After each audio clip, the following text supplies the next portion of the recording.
Capage TV. Capage TV. Qui pour réaliser featuring Moko na mission Moko Amoune na Mboka na biso. Et par la grâce de Dieu, ça va déjà mission accomplie. Ouais. Donc on a réalisé mission na featuring na pasteur Evariste pardon Moïse Matuta de Toemine Nzembo ya Bartimé. Quoi ça là qui a choix ya Moïse Matuta entre ta ba chantre baza ebelé. Bon, on attend vraiment la volonté en Zambie. Chose à laquelle on a changé à 4 artistes. Ok. Tant dans le cas, on a émission par un confrère Nayo Tony Coco. Ouais. Donc, dans le cas, on a combo ya muto sani featuring parce que dans la combo de l'ensemble, on a fait un muto voilà. Muto ya lingi à tout travail na featuring voilà. Alors, tant dans le cas, on a prière dans le sala. Il y a tombé dans l'évangile Moïse Matuta. Mais ndenge to emine nzembo en tout cas, ils ont vraiment volonté ensemble. Soza mwana nzambe za ene likia et to koma tina suka ya accomplissement ya promesse parce que nzamba za bouclier na yo a ko permettre te okufa mabe ko kigoya ma ko permettre te que okufa ti jusqu'à ce que a ko sa promesse na yo et Jésus tuniki m'a touché nazo comprendre une chose là ba te bele ba simba ka Yesu mais soit lekana mais pour simba Yesu a tellement il faudrait fonder ça en révélation donc profondeur ça na album moyo na ko préférer yo kota na YouTube na ngai okota o tala banzembo za na kati et na ebiki nzamba ko pambola yo makambo tozona na bilanga to buka kana siècle présent même na siècle à venir au siècle à venir to buka la vie éternelle amen alors ba tumuso ba buka pe gêne aux enfers et on a appelé ça conseil na ndeko moko zao lona makama malamu po lobby obuka lola lobby buka lifeloté. Besoin d'une assistance médicale à Istanbul en Turquie? Pas de souci. Global Tourisme Service and Business est là pour vous accompagner. Avec des conseillers et guides de santé performants, parlons plus de 10 langues. Global Tourisme Service and Business assure votre accueil à partir de l'aéroport, votre réservation à l'hôtel, votre prise en charge médicale et vous oriente vers les meilleurs hôpitaux d'Istanbul.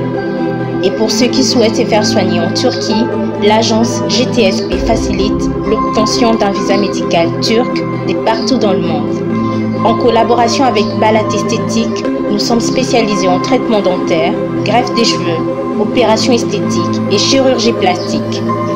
Pour plus d'informations, contactez-nous au +90 50 13 65 32 36. Notre devoir est de vous ramener chez vous en bonne santé. Avec GTSP, vos séjours à Istanbul sont assurés. Vous rêvez d'un teint uniforme et éclatant?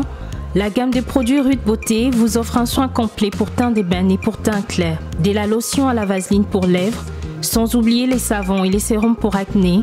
Sa gamme de produits variés élimine les taches et imperfections de votre peau tout en la gardant éclatante et uniforme. Ritz Beauté a eu les sous-soucis qui capacent à autocosokola à pakola kaba gamme de beauté et à Ritz Beauté.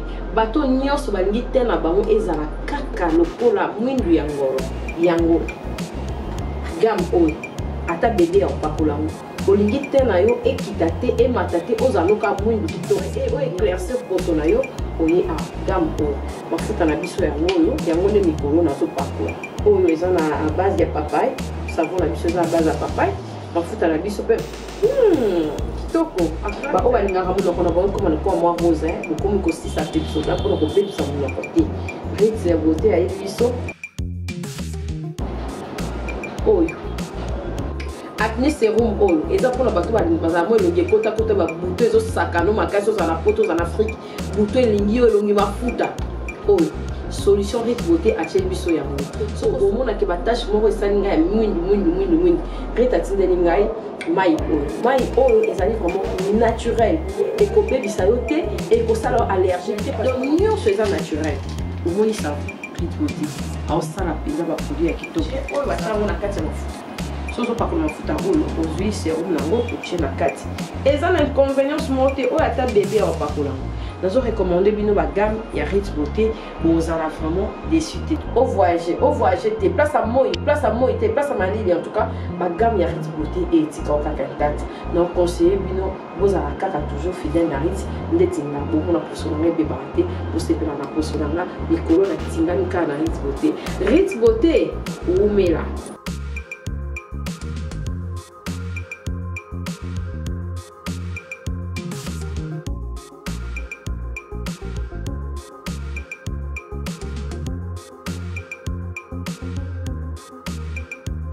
Utilisez-les dans vos soins quotidiens pour un résultat sans précédent. Fier de ma peau, fier de Ruth Beauté. Capage Télévision, nous avons l'honneur de recevoir le pasteur Chico Marfila. Il va nous parler de ses actualités et merci à tous nos abonnés, merci à tous nos partenaires, merci à tous nos invités et surtout nos abonnés de partout qui nous envoient aussi des invités. Que l'Éternel Dieu vous bénisse, qu'il bénisse les artistes, musiciens, qu'il bénisse le pasteur, qu'il bénisse le clip technique des Capage Télévision. En tout cas, on vous soutient, vous aussi, vous nous soutenez aussi de partout. Que l'Éternel Dieu vous bénisse. Pourquoi ça condimate? Pourquoi ça a qui était parce que Nzambe azaya biso nyonso. Tokolanda marabnyoso ezolekate parce que Nzambe azali souverain. Yende mutasala nyonso natana ye. Bienvenue pasteur Fila. Merci beaucoup. Marfila. Okay. Voilà. J'ai un Fila aussi donc Fila zo kangamangana na frère mon Fila pas à awa. Pasteur Chico, Boni arrivé là, on a Kinshasa, ça va? Ça va, na Ngola Nzambe, na déjà 2 mois. Ok. Oui, na famille moko malamu et pas pasteur Benjamin Choula. Ok. Na maman Christine Bilonda, na Matete. Et donc ça fait déjà 2 mois. Ok. Oya qui précisément ko ça na Kinshasa. Bon, mission principale les acquis na qui pour réaliser featuring moko na mission moko amune na mboka na biso. Et par la grâce de Dieu, ça va déjà mission accomplie. Ouais. Donc on a réalisé mission Nangaï, featuring na pasteur Evangeliste, pardon, Moïse Matuta, de Toemine Nzembo ya Bartimé. Voilà. Comment est extrait à Nzembo ya Bartimé, Joe a illustré les bisous. Papa peut s'en emboîter na Obalandio, bah on y a son ticket et bon on a pas Zalaki. Vraiment, na zope ça bande emboîter na bande kono subana Angola. Na petit na kopesa en portugais. Oui, bon dia. Muito boa tarde, essa hora já boa tarde. Muito boa tarde na minha família, minha mulher, minhas filhas, meus filhos. E muito bom dia na administrador da minha igreja, Papa Raimundo, Papa Ntambo, Seki Mami Kamanda, muito obrigado para vocês todos. Merci beaucoup. Ok, continuez Siko. Voilà, na pesimbote na bande nyonso en tout cas baza ko soutenir ngai depuis na Luanda et tu te commis awa vraiment nazo remercier bino nyonso. Nazo remercier ingénieur nangai bienvenue directeur artistique nanga Alpha Lutonadio. Nazo remercier makasi manager nangai depuis les États-Unis na ville de Dallas, dans la ville de Texas. On était à Texas, na ville de Dallas. Voilà, on était à Texas, na ville de Dallas. Doudou Makivuvu. Makutu, merci beaucoup. Je remercie Sarah Maïmona. Zambe vraiment apambola bino pour la musala bozo sala de loin pour na Bilanga parce que l'album s'intitule Bilanga. OK. Pourquoi Bilanga? Genèse chapitre 8 verset 22. Galates chapitre 6 verset 8. La Bible déclare ceci: tant que la terre subsistera, la loi de la moisson et de la semaille ne cesseront jamais. Et Bible Zoloba, on ne se manque pas de Dieu. C'est qu'un homme aura semé, il le mentionnera. Donc par là, on comprend que Moutignon, son avis à Salara Bilanga, capable de poser la Bilanga, non Salaka. Bilanga, tout ça, les Bilanga comportement. Graine Nabiso, comportement Nabiso vis-à-vis de la place de Vanda. Donc, Ozolo na lelo eba ki obukango. So loni ya malamu, obuka malamu. Nde album nanga ya ngwana Bilanga na sens wana. OK. Voilà. Papa Chico, oyamba kinzambe na circonstance nini? Et puis biso na Angola kuna toyo kaka ezali place moko boyo kei kaka pona koluka. Ndenge za kaka mutano wa Kinshasa akei pona koluka.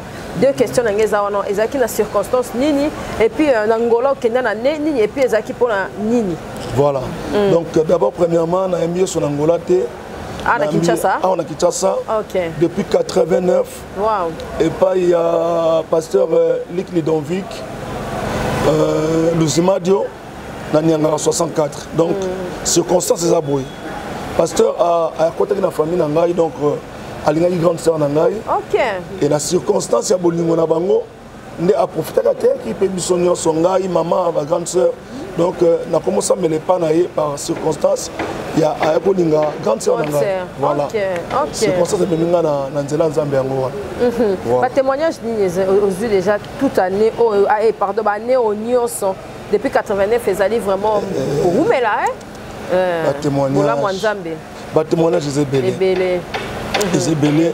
Donc on a déjà dans télémi de lobo depuis 89 na Zubatem pour commenter le lobo en tout cas l'habitude n'a pas illustrer mais déjà paie mon temps bazo pesangai même écriture comment même nzembo nzamba bazo pesangai et ça témoignage à monene parce que ça na batebele le ba somba banzembo et ça na mina ngamo za na poto na bomba kombo na ye alinga somba ngamba banzembo misato asa mise chrétien fana tekele banzembo mais malheureusement Dieu n'a pas voulu ça mandengo wana donc nga nzamba pesinga na mungo koyemba na mayela ko commencer mba tukeza témoignage à monene on a ko témoigner nzambe et na pe mazo pesanga.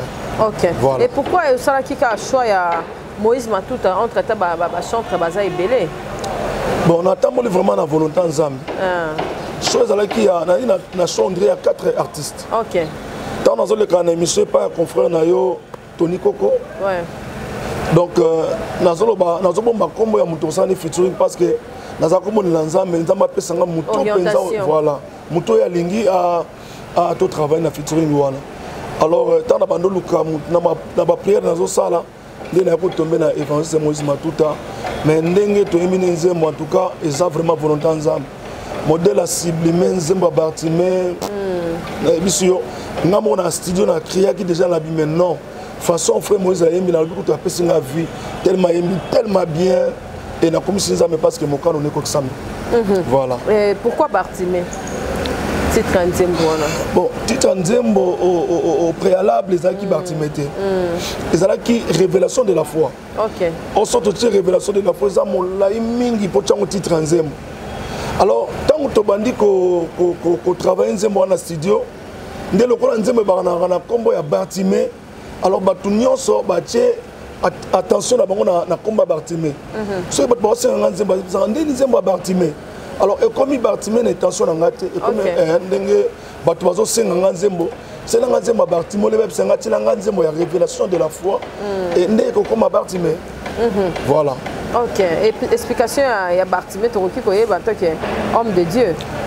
Bon Bartimée to ebi sonyo so Bartimée a Azan de komoko na kati ya Bible c'est Azan muto azan na succès makasi na Bible Bartimée az aveugle parce que circonstance il y a aveuglement ndé sali ki ba cité na Bible.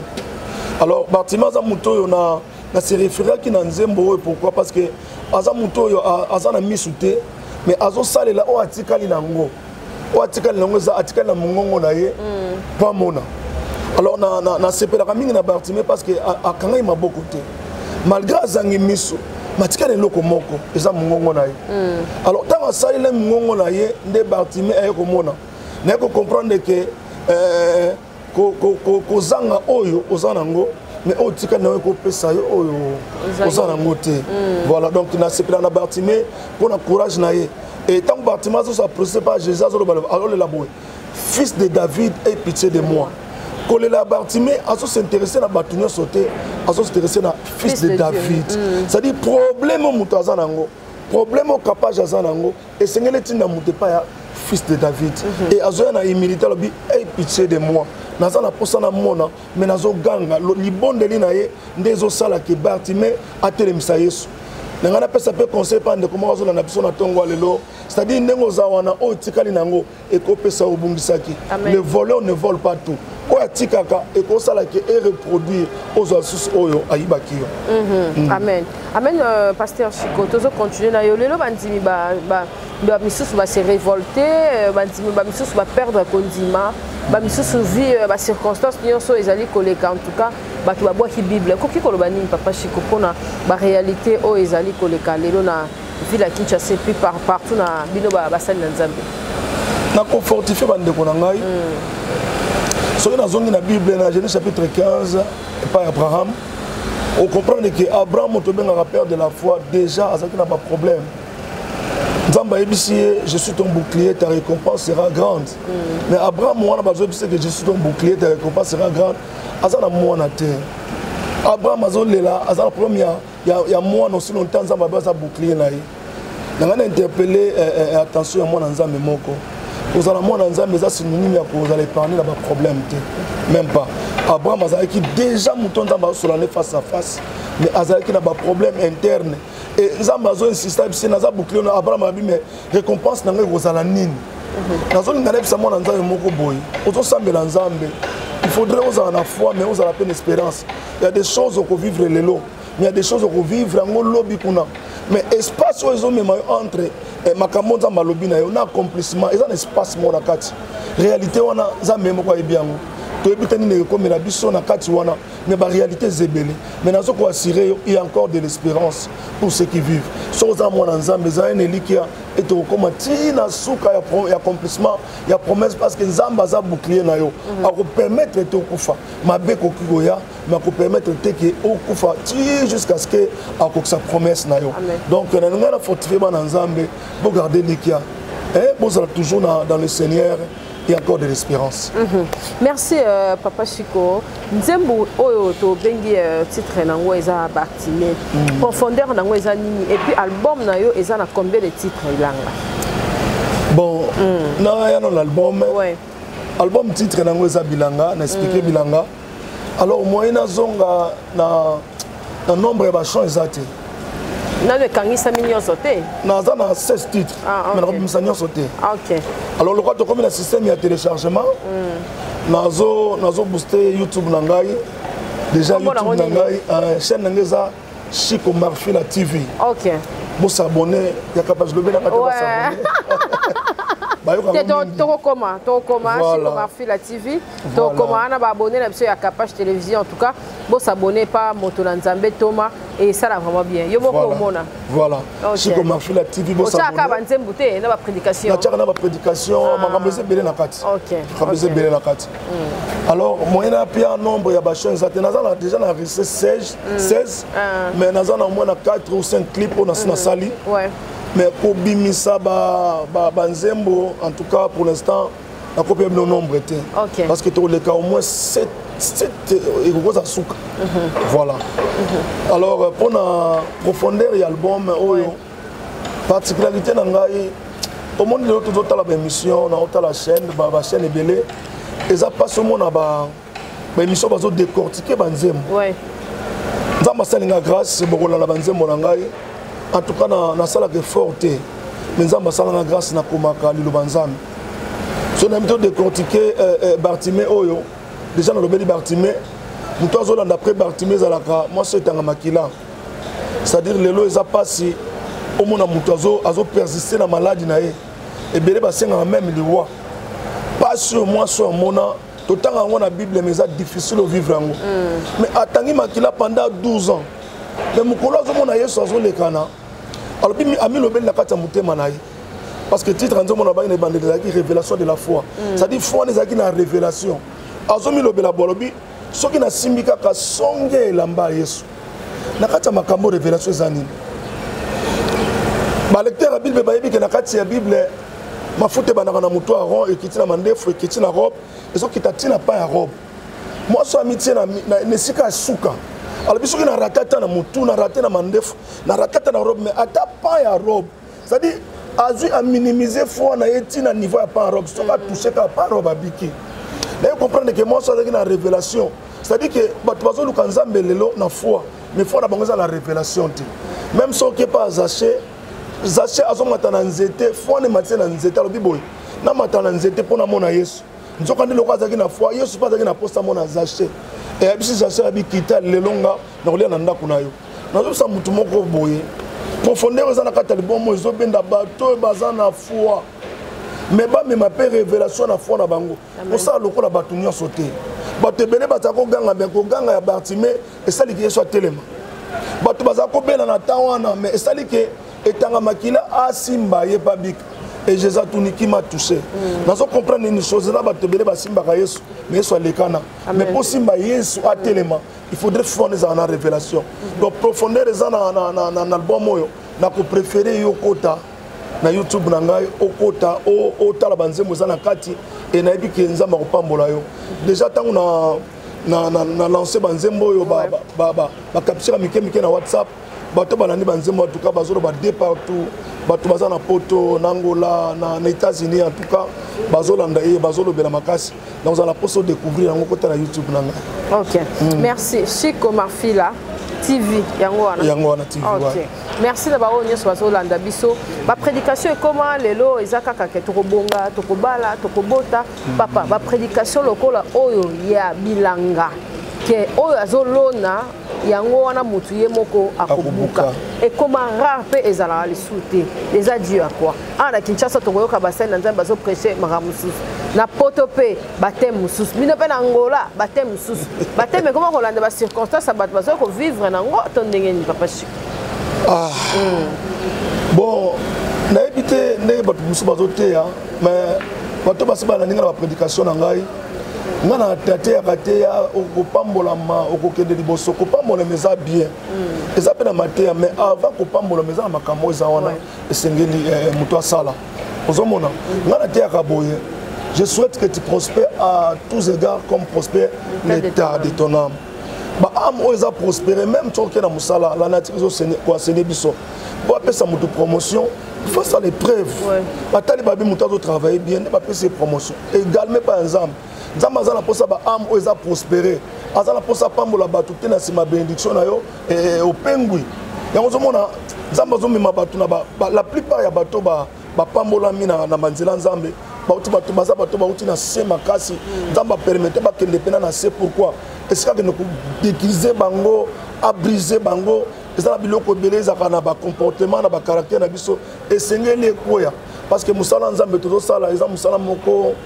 Ngaso na mina pesa témoignage na ngai na milobela nga moko na lusambo na ngai na kosala album na kosala succès moko na kobala naza kobanga ba retomber à succès parce que na kati ya succès oyeba te moi ça zola na bolingo ozola na succès ozola na pona mbongo na milobela ngo gloire à Dieu parce que je sais pour ça ni je pour ça ni mais na okumisa Nzambe parce que makambo na lobaki ezo sala mandengo donc nazo bisa mutu moko bénédiction est en bien, mais âme ne faut prospérer. Pourquoi? Parce que tu as deux promesses.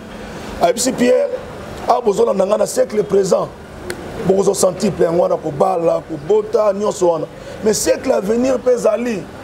Makamoto zone na bilanga to buka na siècle présent, même na siècle à venir. Au siècle à venir to buka la vie éternelle. Amen. Alors ba tumuso ba buka pe gêne aux enfers. Et on en appelle ça concerne ndeko moko zao. Lona makama malamu po lobby au buka lola. L'autre boucle a fait l'autre. Donc je crois en explication à la propre Saint-Moine. Voilà. Na Luanda église c'est ça précisément wapi? Na Luanda toza na Kuka na Ojaenda na rua Antigali à Fera. Voilà, première église de pasteur Fano pour attirer biso père son âme. Donc toza plus précisément na Kuka. OK, na Kuka. Oza parmi ba pasteur to les églises na yo moko. OK, donc leader Nabiso, comme on a passé placé de Moa, église Nabiso, communauté, cité de l'Éternel, et maintenant à Luanda, mais leader Nabiso aux États-Unis, passé placé de Moa, na maman Rachel na pesi bangombote, et na Luanda, ils ont donc deuxième personnalité, il y a communauté, il y a la cité de l'Éternel. Voilà. Si biso ba congolais, ndeto lobaka communauté na biso, bo vivara ndenge nini et puis toyoka kuna ezala mwa makambo ebele o ba congolais ba kotisa kuna y compris ezali toza bato liboso na mwa motema ya mabe na ba congolais o bavanda kuna en tout cas mwa bolingo ezala raté. Parce que bino basena Nzambe bo encadraka ba congolais baza kuna ndenge nini. Bon, pour ba congolais baza kuna baza motema mabe, même ba congolais baza na Congo. Mais biso ba bimé comme sous moi ils ont moi pourcentage. Angola toza bien, en tout cas toza bien, sauf que si ka batu bazali ba conflit raté, mais dans l'ensemble en tout cas communauté congolaise bazo se comporter très bien en Angola. Et pour votre information, ezake batu belo balaxi batu misala balaxi bangolais misala maboko, eza ba congolais. Mais ba mécanicien, ba réparateur ba téléphone, parce que non pe nazali ki réparateur à téléphone. Pourquoi le téléphone de makam? Ouais, so eza masali grâce na couper ça peut témoignage wana. Donc ba congolais bazala mitema wana ko ya ko l'action bazala ngo pa ba voilà. Donc eza communauté moko ya bien, o ba s'adaptaka, ba so s'intégrer facilement na bandeko ya bangolais. Voilà. OK. Merci. L'autre côté la prédication a invité ce qui est papa Chico, pasteur Chico.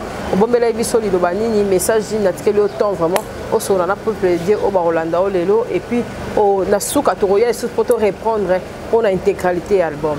OK, que Dieu soit loué. Amen.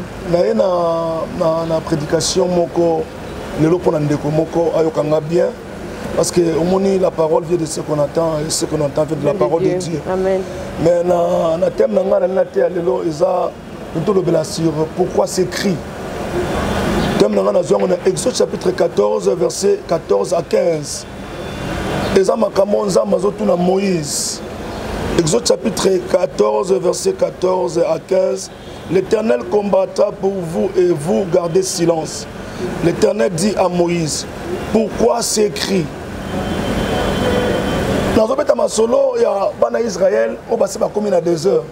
Mais auparavant, Bana Israël, ils dans le désert, ils en Égypte, ou ils esclaves.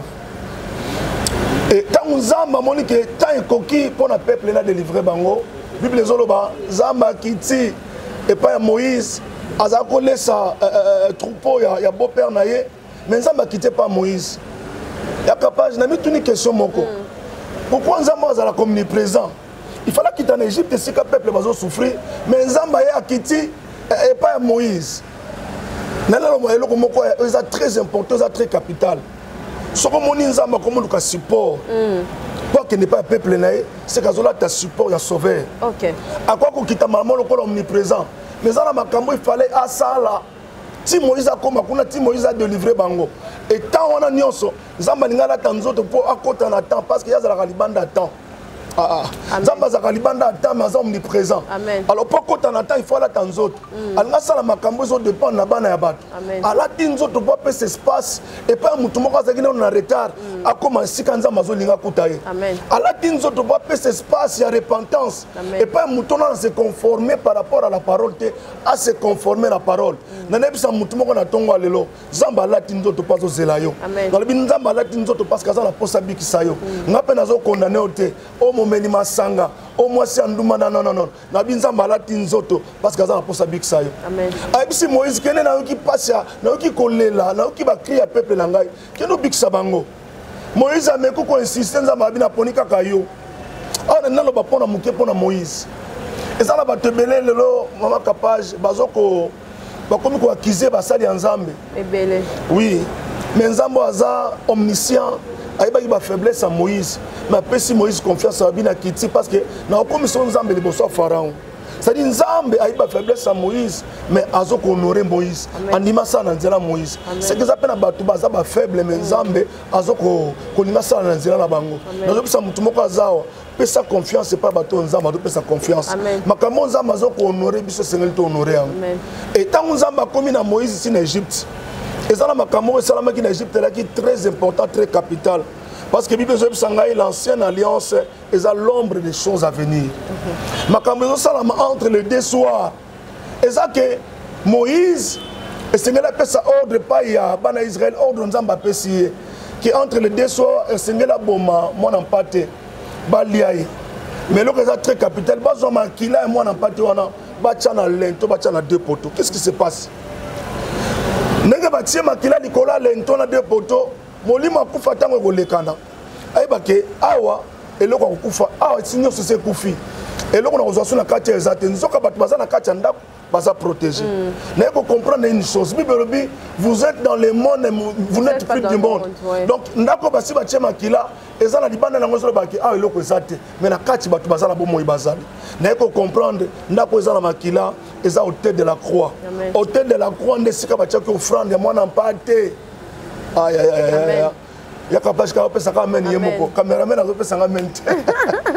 Et sika bachaki makila mwana mpate eza ne sur la croix. Na pesa mutu moko na tongo le bien aimé dans le Seigneur. Ce qui batie offrande dikola hôtel, c'est que hôtel wana comment fonctionner na faveur ya bato batie offrande wana. Hôtel de la croix eza hôtel batie offrande dikola vie na yo. Ezo ganga makamala mpona yo. Na bina yo mutozolela hôtel de la croix ezo ganga guérison mpona yo. Et sur la croix lobaki boye. Alors le limba la liboso bi Eli la masabatane. Mon Dieu, pourquoi Matthieu abandonné? Parce que Azalaki agneau. Mais la deuxième des choses, à gagner à l'objet, tout est accompli. Parce qu'Azalaki peut lion. Parce que dans l'Apocalypse chapitre 5, quand Jean Zolé là, à l'objet qui est d'ouvrir les livres et de rompre les sceaux. Si Jean n'est pas l'un des vieux rabbis, voici les lions. Quand Jean Balouka là, à mon lion, à mon agneau. na comprendre que na kati Yesu Christ il y avait le lion et il y avait l'agneau. Tant qu'il pas big sabiso fa lokola offrande lokola agneau et tant qu'il ne koulou sa sauver biso il faut lokola lion alors tout est accompli. Le tout est accompli et ça valable la vie à muto kanga. Amen. Et tant que Moïse a libéré peuple wana ba komi siko na des heures place totangi na Exode chapitre 14 verset 14 à 15. Bible zo na verset 1 nzamba zo solana Moïse. Nzamba solana Moïse abi na comme ça mutema pharaon makasi yebisa peuple na ngai ba kende ba camper. Nzamba pesi précision sengeli et place au peuple ne sengeli non place au peuple ne sengela ki ba vendre. Voilà. Ninga le ko mo passe Angola. Portugais. Et tangu ba vandi wana Bible binzamba la na Moïse na ko comme ça mutema pharaon makasi. Pharaon akolanda bana Israël tina désert. Nzambe nazo kende pona na faire éclater gloire na ngai. Donc nazo kende ka pona pharaon na désert pour bana Israël ba comprendre que ngana Nzambe. Amen. Tango bana Israël ba moni pharaon zo na ba armée na ye ba lobi mama na ngai. Biso to kufi Moïse. Il faut lotika biso to kufa na biso kuna. Bazali tika okunda biso na bisa mutu moko azao. Soki na Nzambe bomi ote komi boma na maloba na yote. Vraiment, surtout ça. Atoza na désert komi boma na maloba na yote kana pezali. Siko tant que bazoganga pas Nzambe nzoka makambo eza se pas Nzambe te Nzambe sa solaki déjà na Moïse. Amen. Il fallait pas ça rekola 5 filles à Tchelopchad dans Nombre chapitre 27. 5 filles à Tchelopchad babotala bango héritage na bango parce que loi ils ko permettre te bana basi bazo héritage. Mais tant on pas c'est l'équipe il faut que le luka Moïse. Makambo comme les Israël na désert il faut pas lukane Moïse ça soit pas Nzambe te. Nzambe tuni Moïse ola tuna bana Israël batu bazoganga mais Nzambe tuni Moïse. Pourquoi c'est écrit koganga makelelo eza pona nini nasina sola kina yo na nebisa mutu moko o azana Moïse na ye makambo eza sepa Nzambe te makambo eza pa za monoko wa Moïse na nebisa mutu moko mwana na yo aza suna lola te mwana za monoko wa Moïse mukolo ana zoluka mwana ayaka na prière asambelaka ayaka na temple asambelaka mais mukolo a échangé na sacrificateur makambo sacrificateur ayebisaki ana soki ezalaki lelo mutangala babi tala basala ya Nzamba lelo ayebisi ana ayebisi abi ana tino tango nini kozala moi ça zododio moi c'est ya bato amela masanga zododio musala kanini bombe bata oza muta bombe pétage ana lobi boy alobi eza bolo na motema nanga j'ai aimé la réponse de Anna. Anna za moi si moko azala ba problème na kobote memie na présence en Nzambe mais Anna à part problème à Kobota, à sa peine la politesse. L'on a zoomé le loba Christ belé, à outil mangenge, à outil luzizila, mettant à Kitiboy, au monde à Zaka impoli, au monde à Zaka na Makambona. Oh, tant qu'on a présence en Zambé, aux autres Nzambe, mais ça appelle à caractère de permettre Nzamba sale. Amen. Et tant qu'on a moussé Nzamba ebisi, ah, yotu maloba ana ebisi, alobi épée samelayo. Et mon colonel de ana zoaki moana, ana lobi boy. Soko pesinga moana. Ngana ozongisela yo ye amen nzoka makambo ezo sala na temple et sacrificateur et Nzamba bwakisi à cause ya négligence ya bana na au fine na fine alors négligence on sali ke Nzambe aoloba susu le côté tant Nzambe ayoki ke ana lobi kozongisela ye mwana à comprendre que ana zoluka mwana mais ngana zoluka sacrificateur malama Nzambe apesi mwana za koluka na nebisa mutu moko azala ce qui nous a fait sa confiance, c'est pas Moïse. Malgré les Kokumanaï, il faut que sa confiance, c'est pas Moutouana. Bâton nous a honoré, il faut honorer Bango. Merci. Merci beaucoup. En tout cas, merci pasteur. Nzambe apambola yo makasi. Merci. Merci pour la prédication. Bonitina. Natikela ki au moins temps au pesa liloba Nzambe pa ba onyoso baza vraiment édifié na ebi que message vraiment est passé. Nzambe apambola bino bozolanda biso boza ebele en tout cas Nzambe apambola bino bolanda nzembo de peut-être kozongo lisusu wapi au rappeler biso et puis au passer message clé poto qui na kosisa. Voilà. OK, tout comme déjà dans souka. Voilà. Pour retrouver nzembo ya Bartimée. On peut retrouver Chico Marfila TV. La bonne de vous s'abonner vraiment dans la Chico Marfila TV. Marfila TV. Voilà. Au coup d'ensemble ya Bartimée ça pour la kati. Na pesi évangéliste Moïse Matuta. En tout cas, merci beaucoup pour la participation dans Nzembo Oyo. Voilà. Na remercier réalisateur nanga ya clip Oyo, l'Aden Pro. Clip au Sali en tout cas. Merci beaucoup. nana mbongo opesa yo te naza na cadeau opesa yo te mais en tout cas nzambe na ngai aza na sima makambo nyonso ozosala. Voilà donc je crois na comme na remerciement. Voilà donc na remercier bandeko nyonso to baza na ngai baosala nga misala na bureau na ngai. Merci. Na bandeli epai ya Doudou Makutu. En tout cas nzambe na nga pambola yo pour na participation na musala oyo lokola manager. Na remercier Sarah Maïmona depuis les États-Unis. Sarah Maïmona Bilaka. Na précisé. Na remercier Deoluzi. Yem talandaka ba image nanga nyonso achasaka ba image donc Deoluzi nzambe na nga pambola yo. Famille na nga mobimba ko bana na mama na ngai Mavambu, Serge Tout, Serge Anine, Malidi, bino nyonso mwana cité binezate. Nzambe na nga pambola bino. Église cité de l'Éternel Angola. Ce qui m'a mis administrateur Papa Raymond, Papa Ntamboué, Maman Nancy, bino nyonso en tout cas nzambe na ngai a mon abino. Donc bo s'abonner makasi vraiment na chaîne na nga na ozela abonnement na bino et ça nga bien nzambe na nga pambola bino. OK. Donc clôturer pe la prière le roi to bandai na. Vraiment. Voilà, nana sambela pona mutu moko azolanda ngai. Amen.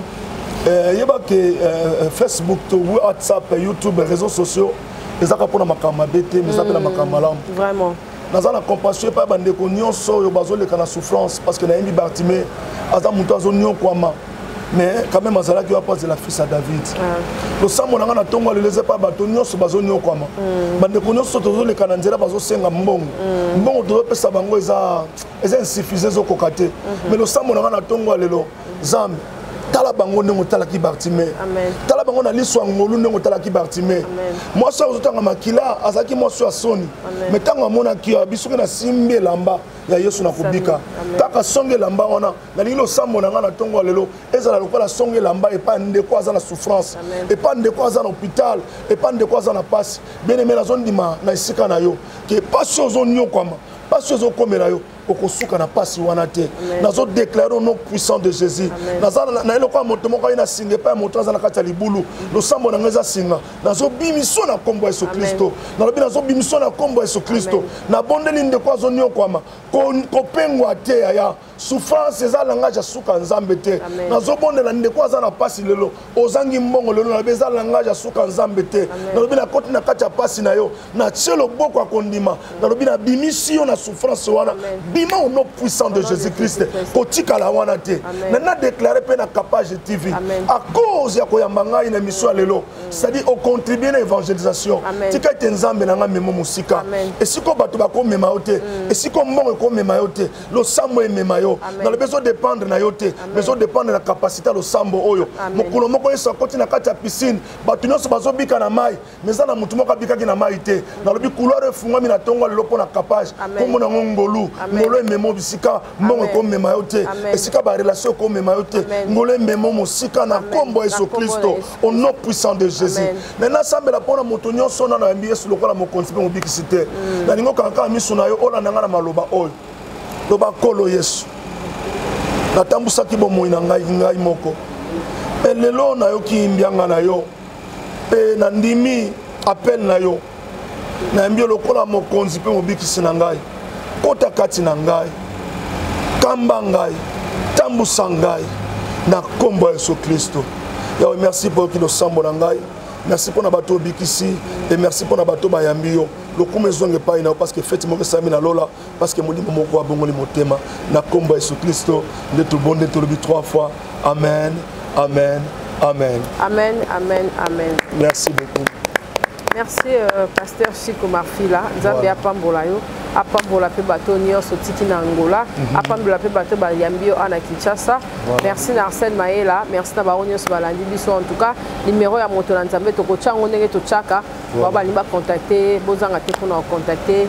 Nzambe apambola bino. Prochainement to yamba o lisusu. Et au sala biso vraiment bien. Merci. Bye, à la prochaine. OK, bye. Mon pépé, bien-aimé dans le Seigneur, amoureux de la bonne musique du royaume, retrouvez le single Belela du frère héritier Songolo. Comme mon côté, pépé ça me libiso. Une chanson qui vous accompagne dans des moments de prière et toucher le trône de l'Éternel. Belela, Belela.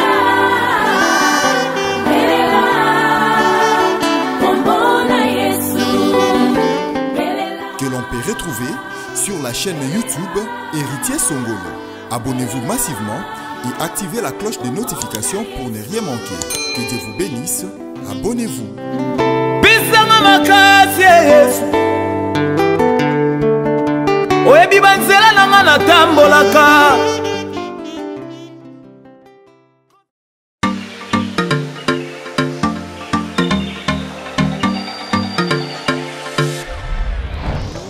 Papa, oredezo yango. Est-ce que biloko yango c'est yaki? Koko teleza wat. Mbote na biso? Mbote. Mama kapash. Yo posa. Ah na oredezo. Na conteneur. Na conteneur bakaro ya chantier. Ba yebisinga sérieux za makasi hein. Eza pe na agence ya mbongo. Soko tindeli mutu mbongo pona kozwa yango eza facile. Kobosa na te oredezo eza pe na flat hotel. Bino batu bovanda kalibana mboka polala na ba condition kitoko. Notre restaurant vous propose une exquise cuisine qui fait le bonheur de gourmands. C'est aussi une boutique de vêtements sur mesure au prix du prêt-à-porter. Livraison à domicile. Nandaku na yo. Na petit colis. Baye kotike la yo. Presse ezali. Bino moko boyoki. Soki omonike na famille bozala kana bata mabe biloko bunga pamba pamba. Hein? Awa livraison à domicile ezali. Bakozwa bake kotike la yo tina porte ndaku. Oredezo soki oyaka te kongwe ngake kufa. Nous disposons également d'un service de sécurité pour toutes vos manifestations et un service de location de véhicules. Ozana poto pona kotinda biloko tela ba adresse yango wana na ba numéro de téléphone contactez Oredezo okozwa biloko na yo nengo tindi. Retrouvez-nous à Kinshasa au numéro A8 de l'avenue d'Ibaya, quartier Matongé dans la commune de Kalamou, derrière la maison de la Bible, et au numéro 44 de l'avenue Baoumbu dans la commune de Matete. En Angola, martyr de Kifuangondo vers l'aéroport international de l'Angola. En France, 47 chemin de Petite Fontaine, 91 180 Brittany sur Orge. Maman Kapache, Oredezo, frappe na le, frappe na retour. Vous êtes à Kinshasa, à la recherche d'un cadre au confort moderne pour vos séjours?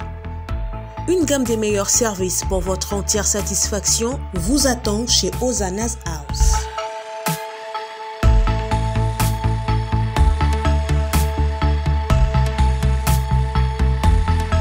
Son salon VIP vous offre un espace de travail, de détente et de restauration relaxant, climatisé,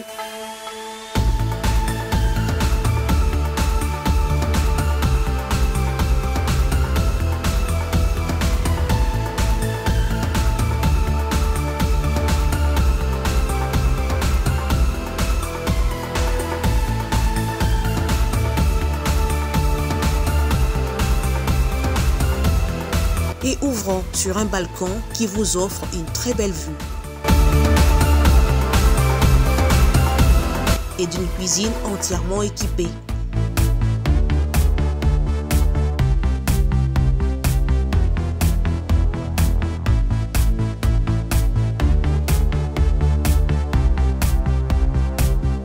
Sublimez votre séjour chez Ozanas House. Avec nos chambres confortables, lumineuses, élégantes, donnant accès à une salle de bain bien équipée, contactez-nous au +243 99 24 46 090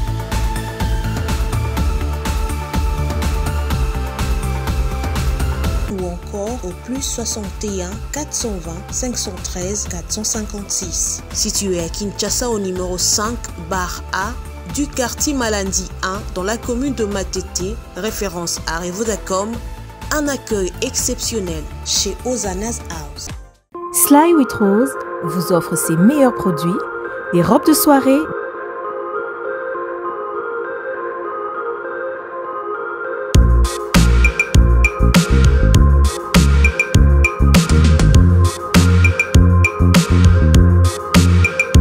des sacs, des chaussures, des perruques et d'autres accessoires.